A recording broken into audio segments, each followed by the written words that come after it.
तो साल था 2024-25। एक तरफ भारत के एक एक्टिविस्ट ने जंगलों को बचाने के लिए ग्रीन नोबेल जैसा बड़ा अवार्ड जीता, तो दूसरी तरफ निकारागुआ की एक महिला ने पहली बार मिस यूनिवर्स का ताज अपने नाम किया। ये तो बस दो उदाहरण हैं कि ये साल कितना जबरदस्त रहा है। तो सवाल ये है कि आखिर इस साल सुर्खियों में कौन कौन रहा। चलिए जरा गहराई से जानते हैं। तो चलिए अपनी पड़ताल उन लोगों से शुरू करते हैं जो हमारी पृथ्वी को बचाने के लिए सबसे आगे खड़े हैं। ये वो लोग हैं जिनकी वजह से हमें एक बेहतर कल की उम्मीद मिलती है। इस सेक्शन में हम बात करेंगे कुछ बहुत ही प्रतिष्ठित पर्यावरण पुरस्कारों और उनके कमाल के विजेताओं के बारे में। सबसे पहले बात करते हैं एक ऐसे अवार्ड की जिसका कद बहुत बड़ा है, गोल्डमैन पर्यावरण पुरस्कार। इसे अक्सर ग्रीन नोबेल भी कहा जाता है और ये इस जमीनी स्तर पर काम करने वाले पर्यावरण कार्यकर्ताओं के लिए सबसे बड़ा सम्मान माना जाता है। और पता है, 2024 में ये प्रतिष्ठित सम्मान मिला भारत के आलोक शुक्ला को। उन्होंने छत्तीसगढ़ के हसदेव अरण्य के घने जंगलों को बचाने के लिए एक बहुत ही मजबूत कम्युनिटी अभियान चलाया। और ये जीत दिखाती है कि जब लोग साथ मिलकर आवाज उठाते हैं तो कितना बड़ा बदलाव आ सकता है। चलिए अब पर्यावरण की दुनिया के एक और बड़े सम्मान की बात करते हैं, व्हिटली गोल्ड अवार्ड, जिसे प्यार से ग्रीन ऑस्कर भी कहते हैं। ये अवार्ड कंजर्वेशन यानी संरक्षण के क्षेत्र में असाधारण लीडर्स को दिया जाता है। और इस साल ये पुरस्कार मिला भारत की जानी मानी वाइल्ड लाइफ बायोलॉजिस्ट डॉक्टर पूर्णिमा देवी बर्मन को। उनका काम ग्रेटर एडजुटेंट स्टॉक, जिसे वहां हरगिला भी कहते हैं, उसे विलुप्त होने से बचाने पर फोकस्ड है। ये एक ऐसा पक्षी है जो हमारे इकोसिस्टम की सेहत के लिए बहुत जरूरी है। अब देखिए, डॉक्टर बर्मन का काम सिर्फ एक पक्षी को बचाने तक ही सीमित नहीं है। एक बायोलॉजिस्ट होने के नाते वो समझती हैं कि हर जीव एक दूसरे से कैसे जुड़ा है। उनकी कोशिश पूरे इकोसिस्टम को बचाने और उसमें संतुलन बनाए रखने की है। ये हमें दिखाता है कि संरक्षण का काम कितना गहरा और जरूरी है। लेकिन रुकिए, डॉक्टर बर्मन की कहानी यहीं खत्म नहीं होती।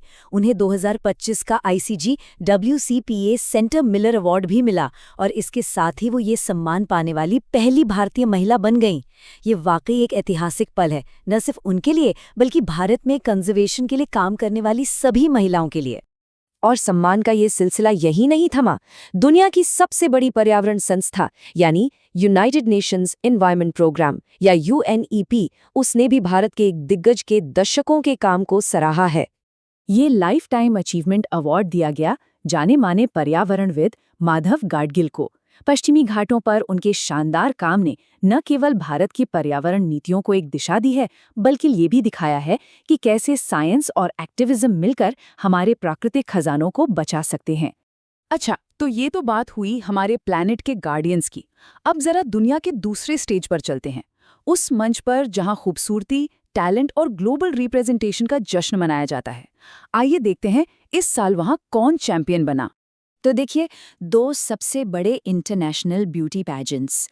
72वीं मिस वर्ल्ड प्रतियोगिता भारत के हैदराबाद में हुई, जबकि 74वीं मिस यूनिवर्स थाईलैंड में। सवाल ये है कि इन प्रतिष्ठित ताज पर किसका हक जमा। चलिए पता करते हैं। और ये सारी घटनाएं हाल के समय की कुछ सबसे बड़ी सुर्खियां हैं, जैसा कि इस करंट अफेयर्स डाइजेस्ट में देखा जा सकता है, जहां से ये जानकारी ली गई है।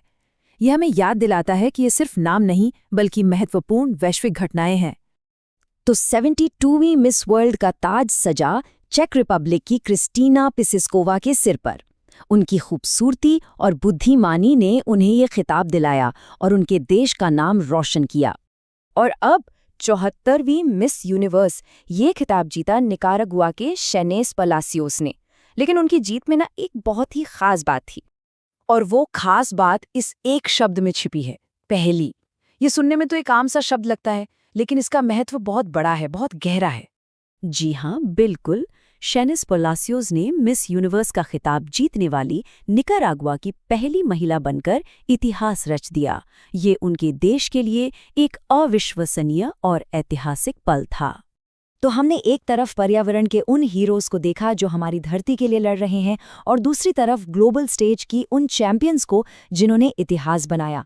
जब इन सभी कहानियों को एक साथ देखते हैं तो 2024-25 के बारे में हमें क्या पता चलता है। चलिए इसका सार समझते हैं। तो इस साल की बड़ी तस्वीर क्या है?